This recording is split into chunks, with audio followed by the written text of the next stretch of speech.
Good morning. It's Quant Trade Edge with a little update for Tuesday morning, April 19th. In focus today is the S&P 500. And if we look at a daily chart of the S&P 500, we can put our bars on here. And we notice that we have a pretty clean two waves down. And I'll show you what I mean by that. From this high, and remember this was a very impulsive move off the lows, and we've retraced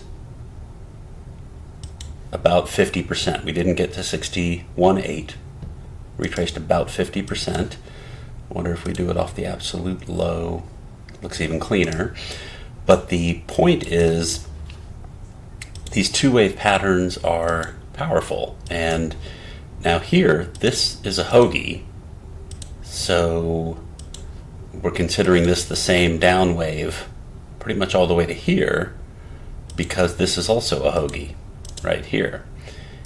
And so twice it trapped people. When we had this, if someone was waiting for this two wave down, and if they just went bar by bar, that ticked higher, and that could have been, the end of it. But they got trapped and came down. Now the same thing with this hoagie. This went higher, but again, it's within a hoagie. So that's kind of where I've come up with my own adaptation to Gann's rules, where I don't like to count those things that are in hoagies. So today we got our violation here, and the 60-minute chart looked the cleanest. From the time of that violation, we got an A, B, C, making this our risk bar. This one right here. And that triggered 5:30 in the morning, and it's still moving. And if let's try to mix our concepts here. Taylor, we had two PF3s down, a flip up, which was just an inside day, a couple of days down, which was just barely got below this hoagie. Structurally, here's a hoagie. When you break out from that hoagie, you would expect follow through. It tailed, came back up green, and now we've taken out the top of that green. So I think there's a lot of positives here, just from the the daily count and the structure, in addition to our two legs. And if we take it down to a 120, which is a reasonable time frame to try to map out Taylor like we did yesterday on crude oil. Take all this stuff off so all we see is the bars.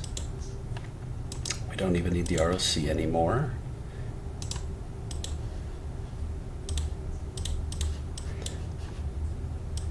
And we can see that for step one, we have a divergence. Between stage one, whatever I was calling it there. So, between these lows and those lows, there is a divergence. So the next thing we would look for would be a trend line break and a U-turn. And right now, if we looked at the actual structure here, let's see, A, B, C. So we did technically have the U-turn already. So off the low, the U-turn was right here.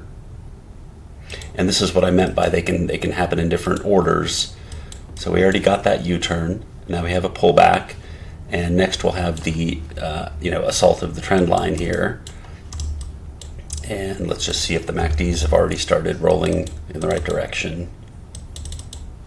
They have. So on this 120-minute time frame, we've already, around the time of the U-turn, we've had the MACDs roll over, and then this is what I call a kiss, where it comes back down and finds support on the slower line.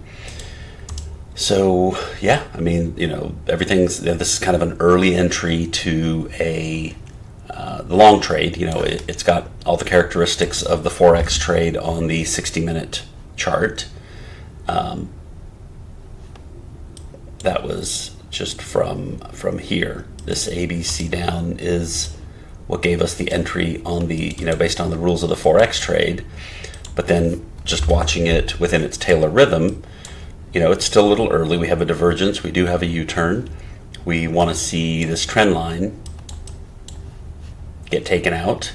and then we'll find actual pullbacks, actual 1 and 2-legged pullbacks to continue forward. So that's what it looks like this morning. Just want to give you a quick update on that since I wrapped up early yesterday. Please subscribe and hit the like button. Helps me keep bringing this content to you.